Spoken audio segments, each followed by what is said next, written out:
So, Battlefield 6 has been pulling game modes out of its standard matchmaking rotation. And predictably, people are pissed. Rush disappears, King of the Hill disappears, Squad Deathmatch disappears, Strike Point disappears. Things rotate back in, things rotate back out, and the immediate response from some players has been, I paid for these modes. They were advertised as part of Battlefield 6. Give me the content I paid for. And here's where this conversation gets really interesting, because I completely understand that argument, but some of you might not like what comes next.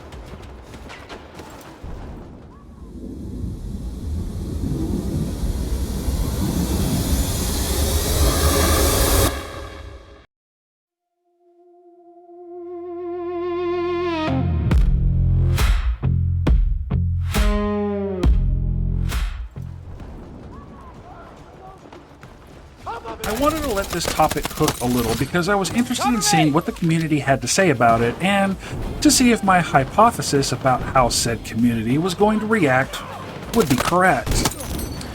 And disappointingly, the hypothesis was indeed correct. Let's get into it then.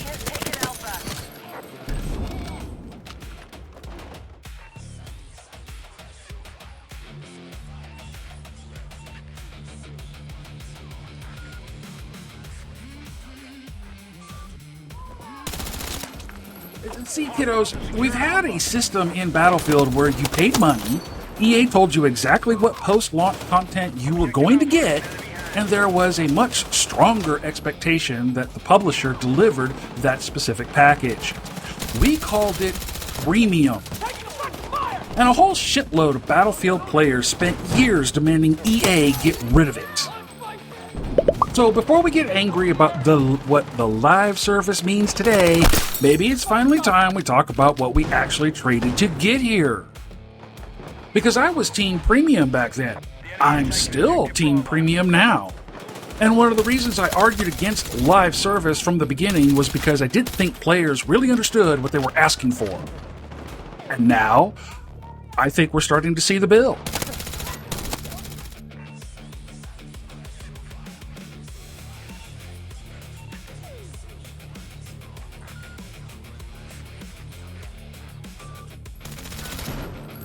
This whole video started because of a conversation on my Discord. One member asked why Battlefield was removing modes. Another explained that it was apparently being done for matchmaking reasons because DICE was trying to reduce bot-heavy lobbies and concentrate players into healthier playlists. You know, the other issue so many players have been bitching about? Bots. Anyway, then somebody said, I paid for those modes. And my response, not quite. You paid for live service. That turned into about an hour of discussion, and then Battlefield Studios basically confirmed the underlying problem themselves. In a July 30th community update, the developer said that having too many split playlists was fragmenting the player base and creating bot-heavy lobbies. Their solution was to consolidate official matchmaking into fewer high-traffic playlists with active mode rotations. They also said an improved server browser is planned for Season 5. Then Battlefield Comms addressed the backlash again, saying that the playlist adjustments were designed to improve matchmaking quality by focusing players into the playlist seeing the most activity, creating fuller matches, and reducing the time it takes to get into a game. King of the Hill, for example, was scheduled to rotate back. And this isn't even new for Battlefield. Battlefield 5 removed the dedicated Frontlines and Domination playlists in 2019 after DICE said both were significantly less popular and less populated than modes like Conquest. And yes, I'm aware that Domination did return. But that's not the point, folks. Keep up, pay attention, there may be a quiz at the end. Battlefield 2042 spent years rotating featured experiences and playlists as well. So no, this isn't some completely unprecedented thing Battlefield 6 invented last Thursday. But that doesn't mean people have to like it. And here's where I need to establish something before somebody runs directly to my comment sections and starts typing. Explaining something is not defending it. I believe I've got to say that. Look, fellas, I get it. You're frustrated, you're upset, you may even feel swindled, bamboozled, hoodwinked even. Yet, I understand why DICE consolidates playlists. I understand why a game with too many separate matchmaking pools can create partially empty matches. I understand why filling those empty positions with bots annoys people. And I understand why the developers would rather have 5 healthy playlists than 15 half-dead ones. That does not mean I prefer that particular system. I don't. Understanding why somebody does something and agreeing that they should do it are two completely different fucking things. And if we're going to criticize the current live service model, we should probably understand how live service actually works first.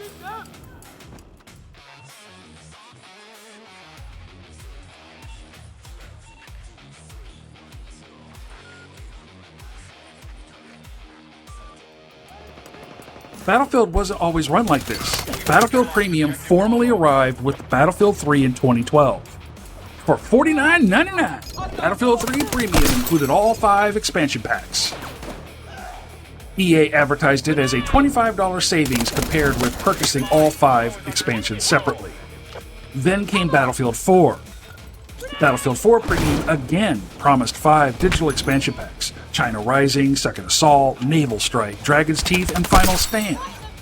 Those 5 expansions eventually added 20 maps along with new modes, weapons, vehicles, and other bullshit content. Premium membership was about $50. So basically you paid up front around $110. Or you could buy the base game at $60, then buy the expansion packs at as the new content dropped. They were around $15 each, totaling about $75 total, making the full price around $135. Later in October 2014, however, EA released the Battlefield 4 Premium Edition for $59.99, bundling the base game and Premium together.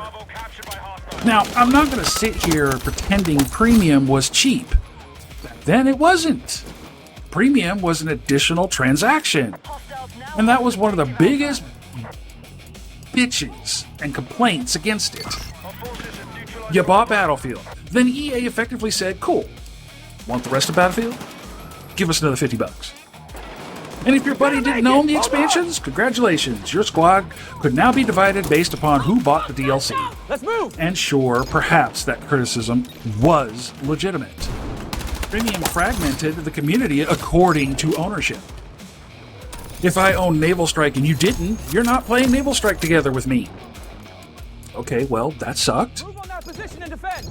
Remember, I'm Team Premium, and I will still tell you that sucked.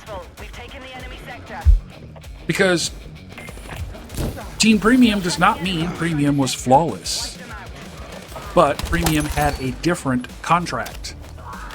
And this is where I think people have forgotten what was valuable about that system. When you bought Battlefield Premium, the transaction was clearly defined. EA advertised 5 Battlefield 4 expansion packs. You gave them money.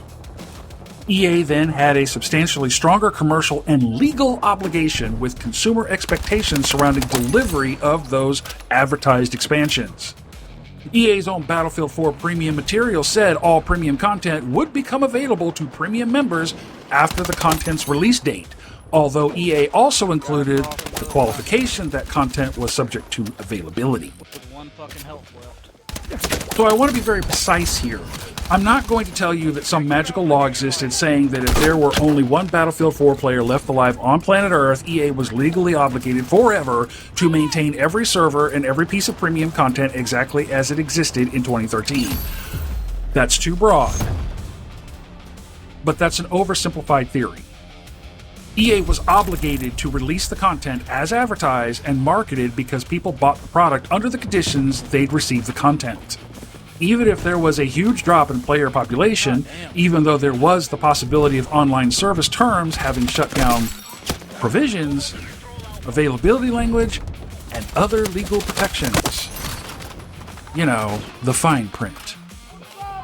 What I am saying is that selling a customer a specifically defined package of future expansion content creates a fundamentally different commercial relationship from saying, We will continue evolving Battlefield through live services. Did I survey? With Premium, EA took your money up front for things it had specifically advertised. That transferred risk to EA. Flies are in the center. And what if Battlefield 4 collapsed? What if nobody cared about Final Stand anymore by the time they built it? EA had already sold Premium members a 5 expansion package. They didn't get to casually decide after expansion number 3, engagement isn't where we'd like it, fuck Final Stand. That would have exposed EA to a completely different consumer and contractual problem because they had already sold the package. That, my dudes, is important. EA received guaranteed revenue up front with Premium, but EA also took on considerably more delivery risk. And live service changes that equation. And Battlefield 4 is a great example of risk. Because Battlefield 4 launched like it had been dropped down a flight of fucking stairs. Crashes, freezes, server problems, game-breaking bugs, players saying the game wouldn't start, players saying the game wouldn't play at all. I was there. I saw all of that shit. This is not retrospective Battlefield mythology. The federal court record from the litigation surrounding Battlefield 4 documents customer complaints about constant freezing and crashing. And EA eventually announced that DICE would completely stop work on future projects while Battlefield 4's problems were being addressed. Now, there's also some Battlefield mythology surrounding the lawsuit itself. You'll sometimes hear the story summarized as Battlefield 4 was so broken that customers sued EA because the product wasn't what EA advertised. That's not what the major case was actually about. The case is actually Kelly versus Electronic Arts was a securities fraud class action brought on behalf of EA shareholders. The allegation was that EA and several executives made materially false or misleading statements surrounding Battlefield 4, its development, and the company's financial exposure. The lawsuit wasn't simply, my Battlefield doesn't work, give me money. And mind you, EA ultimately won. The court dismissed the amended complaint without leave to amend on April 30th, 2015, finding that the plaintiffs had not adequately established the securities law violations they were alleging. They're saying that 5 times real fast. Why am I telling you this? Because facts matter, people, not your feelings about them.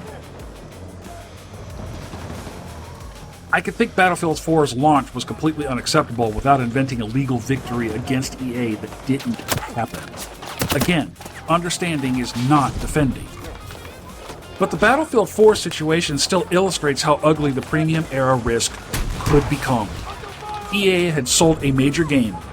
They had sold a defined premium roadmap. The game launched in terrible condition, and EA still had 5 expansion packs attached to the premium package. That's a very different financial agreement from modern live service. Even Battlefield 1 still had premium. 4 major expansions were distributed through the entire Battlefield 1 premium pass. But Battlefield 5 changed everything. When 5 arrived in 2018, Battlefield officially crossed the line. EA itself called Tides of War the live service for Battlefield 5. And EA specifically explained why Battlefield 5 had no premium pass. They wanted every Battlefield player participating in the same journey.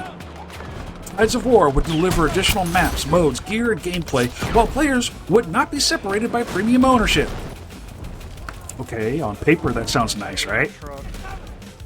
The thing players had spent years complaining about was gone. No more premium pass, no more paid map packs dividing your friends, no more, sorry, you can't join this server because you're missing the expansion. Everybody gets the gameplay content. The wall has come down. Congratulations, comrades. We were kings during premium service and collectively threw it all away for digital communism. I said what I said. Everybody gets everything, which sounds fantastic. Until you discover that everybody getting access to everything does not necessarily mean everything remains permanently available in official matchmaking at all times. And that's the trade we're arguing about today. And this is where I'm not going to rewrite history just because I'm Team Premium. There were valid reasons people hated Premium. There was an extra cost, there was some fragmentation, friends getting separated, DLC maps eventually becoming harder to populate, the perception that EA was charging another $50 for the rest of the game. And those complaints mattered. Battlefield 5's own messaging specifically leaned into eliminating that division. EA told players there would be no premium pass precisely because it wanted every Battlefield player participating together. Mighty nice of them, right? So players did not wake up one morning and announce, "Please develop a sophisticated recurring revenue system capable of monetizing my engagement over several years." They wanted the fucking paywall gone. That's an important distinction.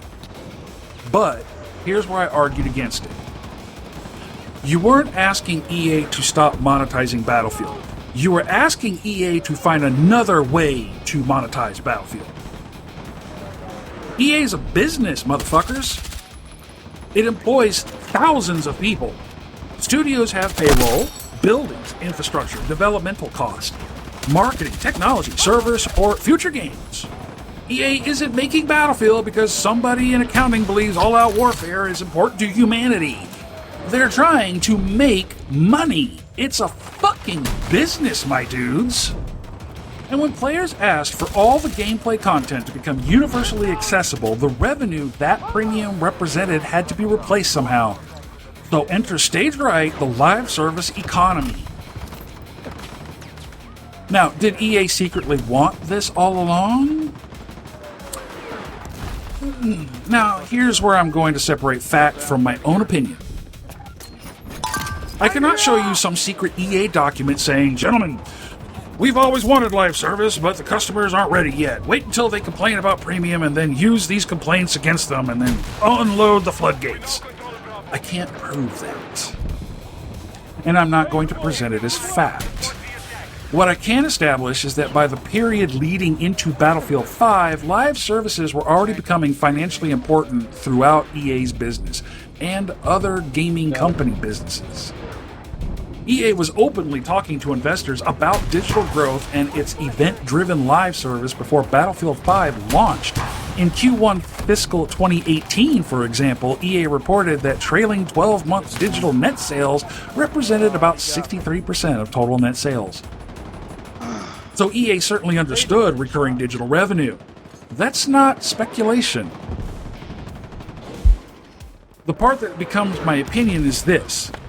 Having worked in the video game industry, I would have been absolutely shocked if somebody at EA heard players demanding the end of paid expansion packs and said, "No, stop, please don't give us an opportunity to move this franchise towards recurring digital revenue."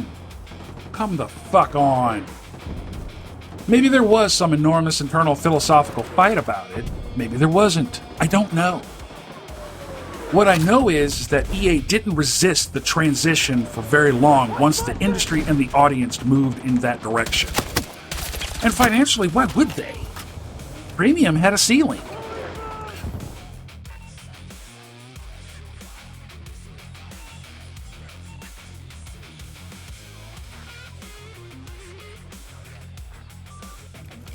Battlefield 4 premium memberships was about $50. EA sold you the defined premium package. Transaction mostly over. Could EA sell other things? Well, sure. Battle packs existed. I bought a shit ton of them. Other opportunities within the game existed. But the heart of the post-launch content model was, here's premium, here's the price, here are the expansions, buy it or don't. That was the deal. Live service doesn't have that ceiling. Now, Battlefield 6 illustrates it beautifully. Battlefield 6 launched at $69.99 for the Standard Edition and $89.99 for the Phantom Edition. The Phantom Edition included one Battlefield Pro token. One. Thanks, sir. Not Battlefield Pro for the lifetime of the game. Not Battlefield Pro forever. One season of Battlefield Pro. EA explicitly says the Phantom Edition's token can be redeemed for one season of Battlefield Pro. Tank coming in. Ask me how I learned that. Get a ping on him right now. Because I bought the fucking thing. I bought Phantom. Season 2 rolled around. Battlefield asked if I wanted Pro again. My reaction was basically, hold on, wait a minute, excuse me, I thought I already bought Battlefield Pro. Nope, seasonal. Battlefield Pro is currently $24.99 per season. It includes the Premium Battle Pass, Pro-only items, tier skips, progression benefits, and other extras. Now, let's do a completely hypothetical example. Remember, not every player does what I'm about to talk about. I'm not claiming Battlefield 6 costs everybody $500. But suppose one player purchased Battlefield Pro during 4 seasons per year. Suppose Battlefield 6 lasts 5 years. That's 20 seasons. 20 times $24.99. That's roughly $499.80. Just in Battlefield Pro.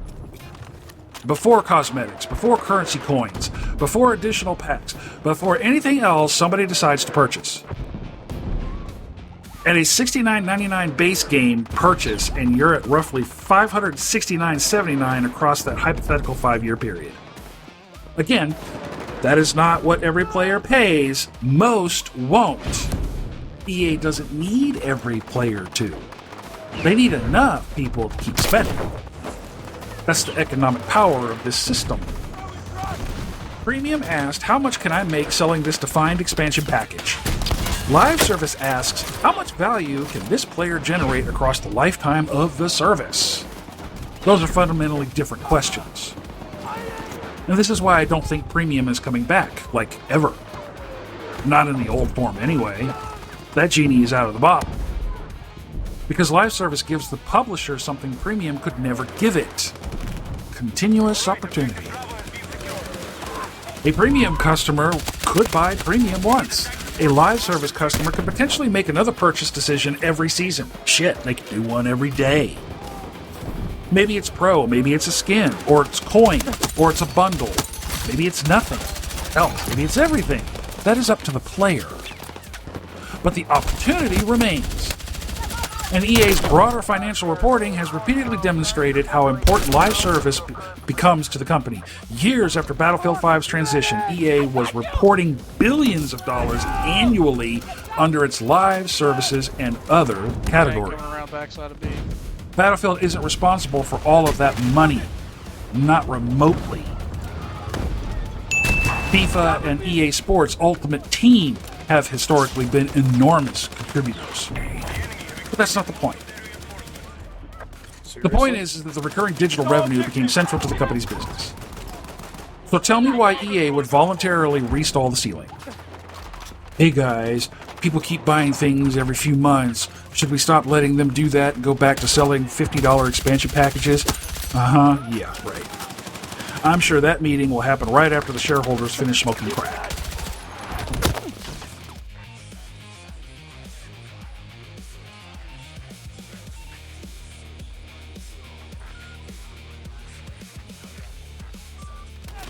And here's why I'm going to piss off the other half of the audience.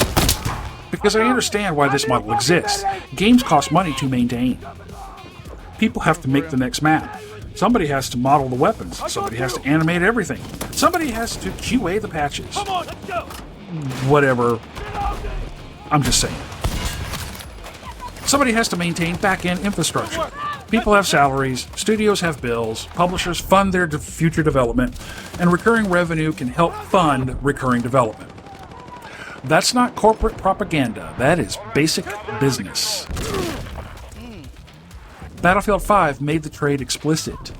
Gameplay content was made accessible to everyone, while Battlefield currency could be purchased with real money for optional cosmetics. EA also specifically said the premium currency could not purchase game advantages. Battlefield 6 uses a more elaborate seasonal structure. There are free Battle Pass tiers containing functional content such as weapons, a premium Battle Pass, Battlefield Pro, currency, and other additional cosmetic opportunities. I understand it. That doesn't mean I like seeing a fucking store every time I turn on Battlefield. One of my squad mates in Discord has complained about that exact thing. He doesn't care what skin they're selling. He doesn't care what new weapon color there is. He just wants to launch Battlefield. But when a game becomes an ongoing service, the storefront isn't some accidental tumor growing on the side of it. The storefront is part of the funding mechanism. Live service and recurring monetization are connected. That doesn't make every monetization decision good. It explains why they're there. Again, understanding isn't approval. Now here's the part that people really aren't going to like. Let's return to what the player's saying, I paid for those modes.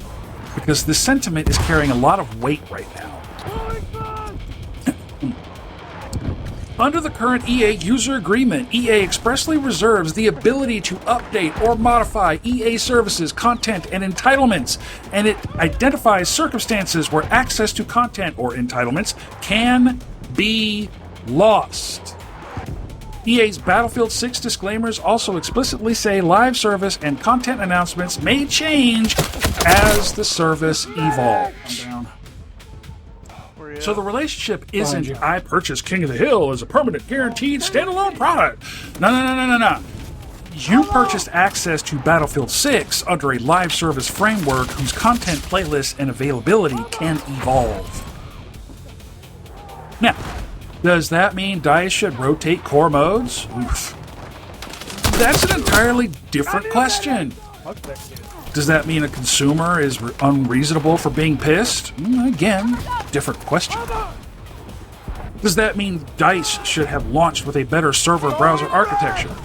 Ooh, see, that's way out there in left field, different question. Does that mean current matchmaking is functioning properly? Different fucking question. I'm not answering any of those merely by explaining what live service means. Got that one, didn't we? And I understand my dude's argument from my Discord.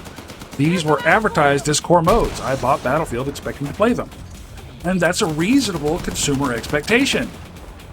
Another Discord member made another strong point. It feels like we're regressing at the altar of live service and asking for things that used to be the bare minimum. I understand that too. What I'm asking is, why do you think they're no longer the bare minimum? Because the transactions changed. So what did Premium guarantee that live service can't? Not eternal servers, not eternal population, not eternal support. Let's kill that straw man immediately. You could buy Battlefield 4 Premium and still jump into some obscure DLC map at 3 in the morning and discover that nobody else on Earth apparently gave a shit about playing it.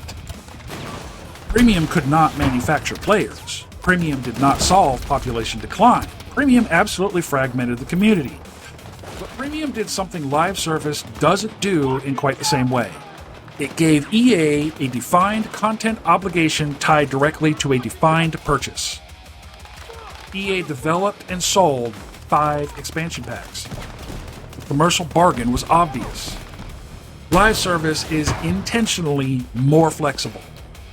Content can respond to player behavior. Modes can rotate. Playlists can consolidate. Features can evolve. Seasonal systems can change. Things can be emphasized or de-emphasized based on engagement. From the publisher's perspective, that's incredibly useful. From the consumer's perspective, welcome to the trade, ladies and gentlemen. 2 different types of fragmentation. And this might be my favorite irony in this entire argument. Players hated Premium because Premium fragmented Battlefield. Maybe. Possibly. Perhaps. But look at how it fragmented Battlefield. Premium fragmentation. You can't play this content with your friends because your friend doesn't own it. Now look at live service. Battlefield Studio says it currently has too many split playlists, which fragments the player base and creates bot-heavy lobbies. Live service fragmentation. Everybody owns access to the content, but there aren't enough people playing every bit of it simultaneously. That is fucking beautiful. We solved fragmentation and somehow created fragmentation. Under Premium, not everybody owned everything. Under live service, everybody can access everything, so there may be too many things for everybody to populate at the same time. Different cause. and the same underlying resources, the player base. Single fire out for the win. There are only so many asses to put in seats. So what does DICE do? This is where we reach the actual problem. Let's pretend there are 10,000 Battlefield players online at this moment. I'm deliberately keeping those numbers stupidly simple. Keep up. Suppose 8,000 wanted to play Conquest. 1,000 want Breakthrough. 700 want Rush. 200 want King of the Hill. 100 are spread across everything else. He's like, I got places to go and people to see. DICE cannot make people want to play King of the Hill. They can market it. They can feature it. They can reward it. They can redesign He it. needs some They can milk. even throw additional XP at it. But eventually, if nobody fucking plays it, they're left with choices. Leave it permanently available and accept potentially empty or bot-heavy Bro, the matches. fucking Galil People on bitch about that. single shot is Rotate it. Consolidate it into other playlists. Move it towards Portal or community-hosted servers. Or remove official matchmaking support. There isn't a magical fifth option named force thousands of humans to enjoy this mode. And that's exactly why Battlefield Studios says it's consolidating playlists while developing longer-term options such as improved server browser. Again, I understand the solution. Doesn't mean I like the solution. Oh no. And don't stand up, crouch, or lay The down. other part of this irony is that, in a weird way, Or don't come. the community is now accidentally asking for premium again. Here's where I finally get to the part that's been making me laugh. Thanks, homie. People spent years saying premium is greedy. Premium divides the community. I paid $60 already. Stop charging me for maps. Everybody should get all the content. And eventually Battlefield said, fine, everybody gets the content. No premium wall. Live services go. And now we're hearing, I paid for this mode. I expect it permanently available. Stop rotating content. Stop putting the store in my face. Stop asking me to buy things every season. Tell me exactly what I'm buying. Give me guaranteed content. Give me predictable content drops. Don't take away what I purchased. Guys, do you even hear yourselves? You're not necessarily asking for a literal premium pass. You're not saying, EA, please charge me another $50. But you're asking for the consumer relationship premium gave you. A defined transaction, a defined package, a defined expectation. I give you this amount of money, you give me these things. That's premium. Or at least it's much closer to premium than modern web service. Same building. And that's the irony. That's up here Some of the same type of complaints from the same motherfucking people that killed premium are now being used to demand the characteristics premium provided. And it's delicious!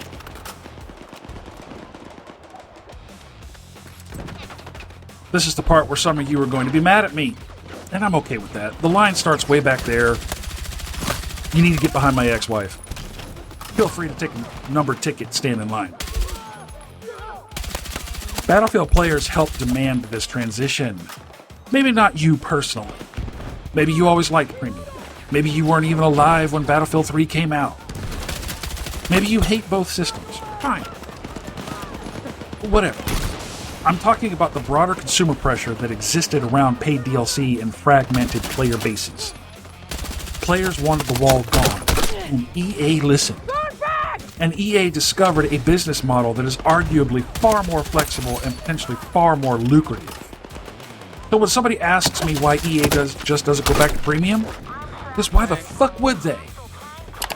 The company now has the ability to monetize portions of its audience season after season after fucking season.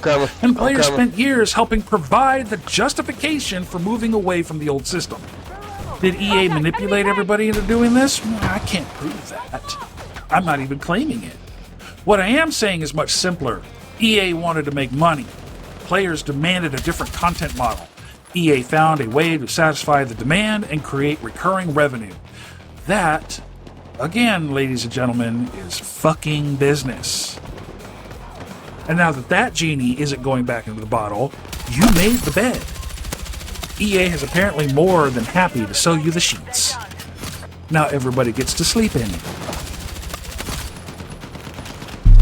Shit, tank got me. Shit, tank got me. I prefer premium. I always have. got the Not thing. because I I'm think down, EA though. was our friend back then. They weren't. Not because $50 extra was nothing. It wasn't. Not because paid DLC didn't fragment the community. It did. Not because premium guaranteed populated servers forever. It couldn't. I prefer premium because I prefer the transaction. Tell me what it costs. Tell me what I get. Let me decide whether that's worth my money. Then leave me the fuck alone. I bought premium. I knew I was getting those expansion packs. The publisher knew it had sold me those expansion packs. There was a defined finish line. I prefer that over a commercial relationship that continually asks, would you like Pro? Would you like that battle pass? Would you like the skin? Would you like some Battlefield coin? Would you like this bundle? Would you like Pro again next season? No? Are you sure? Look at the store! Look at it! And now, while we're operating under that flexible live service system, the service can also say, oh, by the way, this mode isn't getting enough activity, so we're rotating it out for matchmaking help. I understand why. I still don't prefer it. Those positions are perfectly Fucking compatible. sniper.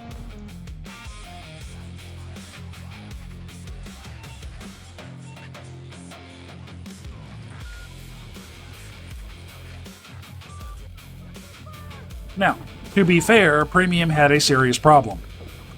Content ownership fragmented the players. died. Live service solved that.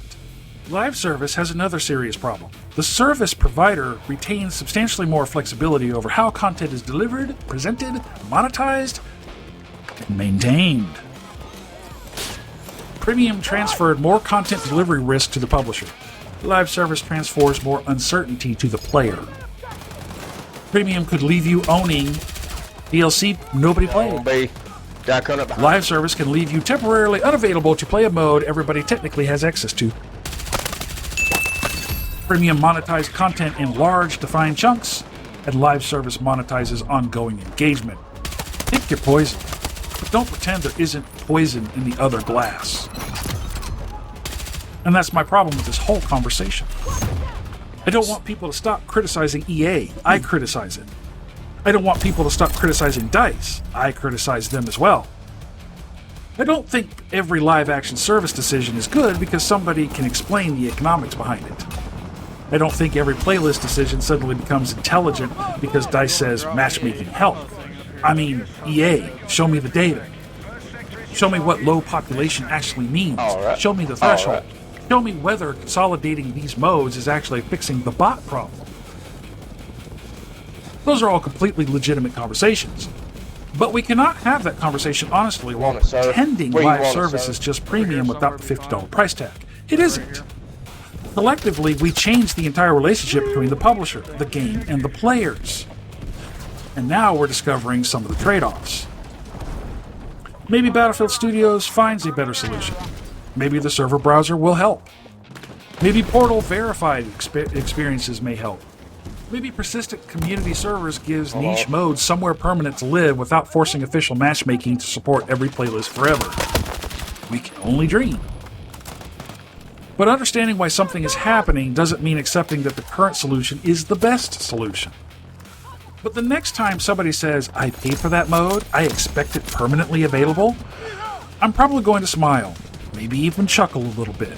Because somewhere in the distance I can hear Battlefield Premium whispering, you could not live with your own failure. And where did that bring you? Back to me. We were kings, and we threw it all away for digital communism. Again, I said what I said. So yes, we should continue criticizing EA, but we should also criticize our own behavior, demands, and expectations from a company out there trying to make $1. So here's the question. Not whether Premium was perfect. It wasn't. Not whether live service is pure evil. It isn't. For me, Premium was the lesser of the two evils. So the question is, now that we've lived under both systems, which trade would you actually make today? Would you rather pay more up front for a defined package of post-launch content? Or would you rather have everyone receive the gameplay content while accepting the rotating playlist, evolving service, seasonal monetization, and uncertainty that can come with it? Because we already made that decision once. And I'm starting to wonder how many Battlefield players would make the same decision again. Explosive here! Feel free to drop your comments, folks. I'm sure there's a shit ton of opinions about this. Thanks for watching. And until the next one, out.